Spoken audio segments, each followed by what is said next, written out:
स्वागत है आपका। आज हम जिस कहानी पर बात करने वाले हैं ना, वो कोई आम कहानी नहीं है। ये असल में मुश्किलों का सीना चीरकर आगे बढ़ने और अपने ही इनोवेटिव आइडियाज से अपनी किस्मत खुद लिखने की एक जबरदस्त मास्टर क्लास है। देखिए, हम और आप अक्सर बड़ी बड़ी कंपनियों या स्टार्टअप्स के संदर्भ में वैल्यू एडिशन या मार्केट पिवट जैसे भारी भरकम शब्द सुनते रहते हैं ना। लेकिन आज हम देखेंगे कि कैसे एक छोटे से गांव के एक बिल्कुल साधारण से परिवार ने इन्हीं रणनीतियों का इस्तेमाल किया और एक बेहद क्रूर जमींदार के पूरे साम्राज्य को हिला कर रख दिया। तो बस तैयार हो जाइए, क्योंकि सफर सच में बहुत कुछ सिखाने वाला है। तो हमारा आज का पूरा फोकस इसी एक दिलचस्प सवाल पर रहने वाला है। जरा सोचिए, कैसे एक गरीब परिवार ने सिर्फ खजूर और गुड़ के दम पर गांव के सबसे ताकतवर जमींदार का घमंड चूर-चूर कर दिया। मतलब, एक तरफ वो इंसान है जिसके पास अथाह पैसा है, बाहुबल है और पूरे बाजार पर उसका एकाधिकार है, और दूसरी तरफ एक बेबस परिवार जिसकी रोजी रोटी का इकलौता जरिया भी उसी जमींदार ने बेरहमी से छीन लिया है। लेकिन इसके बावजूद ये परिवार कुछ ऐसा कर गुजरता है जो बाजार के सारे नियम ही पलट देता है। ये सिर्फ खजूर की कहानी नहीं है, ये एक कमाल के बिजनेस माइंडसेट की कहानी है। तो चलिए अब जरा शुरुआत से देखते हैं। बात करते हैं इनके संघर्ष और उस सबसे पहले सबसे मुश्किल कदम की। जरा इस टाइमलाइन को देखिए। करीब 10 साल पहले इस परिवार के पिता का निधन हो चुका था।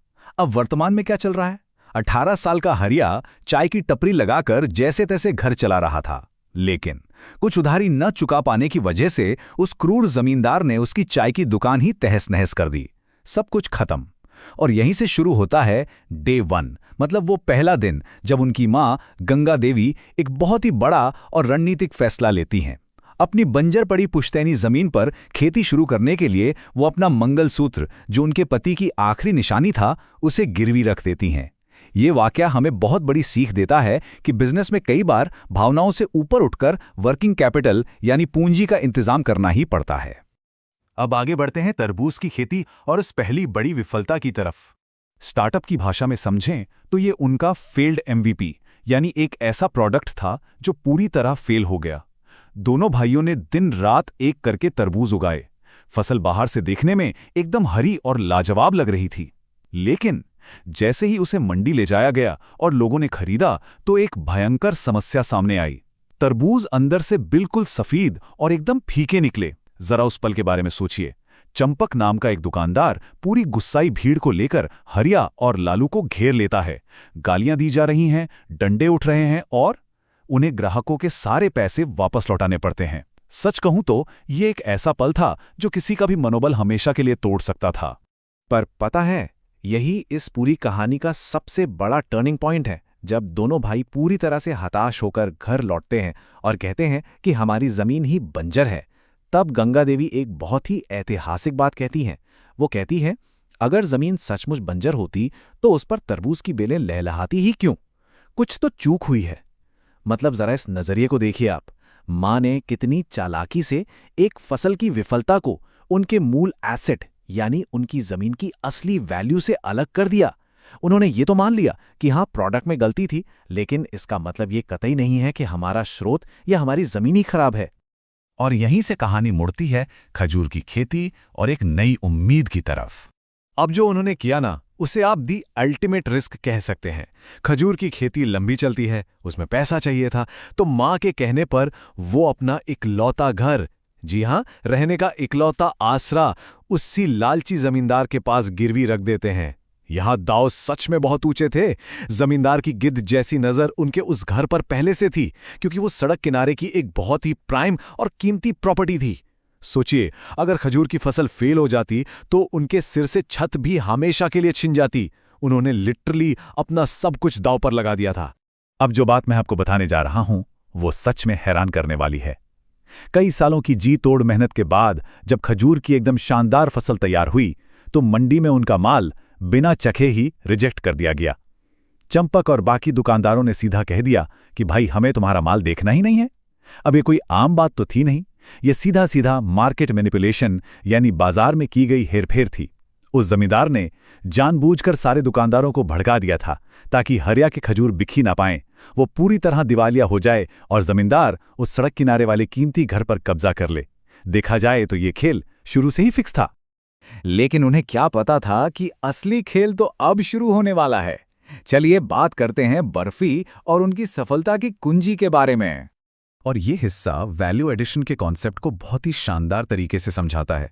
देखिए, अगर वो कच्चे खजूर बेचते तो बाजार में उसकी परसीव्ड वैल्यू वैसे भी कम थी, ऊपर से वो बिचौलियों की अफवाहों का शिकार भी हो रहे थे। लेकिन यहाँ माँ गंगा देवी ने अपना मास्टरमाइंड चलाया। उन्होंने क्या किया, देसी गुड़ और उन खजूरों को रात भर भट्टी की धीमी आंच पर पकाया और उसकी एक लाजवाब खजूर की बर्फी तैयार कर दी। अब उनके पास एक ऐसा प्रोडक्ट था जिसकी वैल्यू बहुत ज़्यादा थी, स्वाद एकदम अनोखा था, और सबसे कमाल की बात, अब उन्हें मंडी के उन धोखेबाज दुकानदारों की रत्ती भर भी ज़रूरत नहीं थी। वो सीधा गांव वालों तक अपना प्रोडक्ट ले जा सकते थे, डायरेक्ट टू कंज्यूमर। तो ये बर्फी रातों रात इतनी बड़ी हिट कैसे हो गई? इसके 4 बड़े कारण हैं। पहला, इसमें गजब की प्राकृतिक मिठास थी। दूसरा, ये सिर्फ एक आम मिठाई नहीं थी। गांव वालों ने जब इसे खाया तो उन्हें शारीरिक दर्द में आराम मिला, एक नई ऊर्जा महसूस हुई। मतलब इसने एक आयुर्वेदिक दवा की तरह भी काम किया। तीसरा, उन भ्रष्ट दुकानदारों को तो इन्होंने पूरी तरह से गेम से ही बाहर कर दिया। और चौथा, इसकी माउथ टू माउथ पब्लिसिटी इतनी तेज हुई ना कि कुछ ही दिनों में हरे और लालू ने इतना पैसा कमा लिया कि सबसे पहले जाकर अपनी माँ का वो गिरवी रखा हुआ मंगलसूत्र वापस छुड़ा लिया। ये उनकी पहली और सबसे असली वित्तीय जीत थी। और यहाँ ये जो नंबर आप देख रहे हैं ना, ये प्रोडक्ट मार्केट फिट का सबसे बड़ा सबूत है। हुआ यूं कि गांव से निकलकर इस बर्फी के स्वाद की चर्चा शहर तक पहुंच गई। शहर का एक बहुत बड़ा व्यापारी खुद चलकर हरिया के पास आया और अपनी 5 बड़ी दुकानों के लिए, वो भी एडवांस पैसे देकर, भारी मात्रा में बर्फी का ऑर्डर दे गया। अब तो ये बात बिल्कुल शीशे की तरह साफ हो चुकी थी कि उनके प्रोडक्ट को किसी भी तरह के सर्टिफिकेट की जरूरत नहीं थी। वो जीत चुके थे। तो चलिए अब बढ़ते हैं कहानी के क्लाइमैक्स की तरफ, जहां होती है जमींदार की करारी हार। जमींदार बौखला चुका था, लेकिन इस बार हरिया पूरी तरह से तैयार था। जरा इस मास्टर स्ट्रोक को समझिए। स्टेप 1, उसी चंपक नाम के दुकानदार ने हरिया को चुपके से आकर बता दिया कि जमींदार रात में तुम्हारी फसल चुराने आ रहा है। स्टेप 2, हरिया ने एक बहुत ही गजब का डिफेंसिव जाल बिछाया। उसने खजूर के सारे पेड़ों के तनों पर भयंकर खुजली करने वाली एक जंगली जड़ी बूटी का लेप लगा दिया।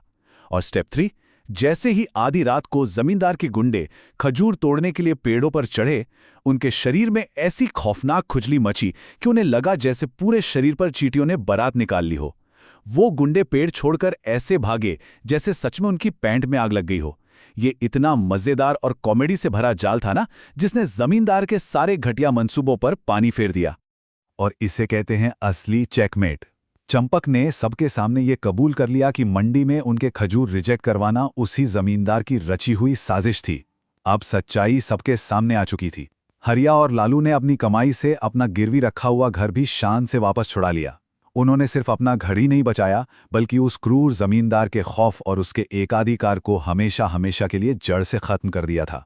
अब वो आर्थिक रूप से उस जमींदार से भी ज्यादा ताकतवर हो चुके थे और पूरे गांव ने उस अत्याचारी से डरना बिल्कुल बंद कर दिया था।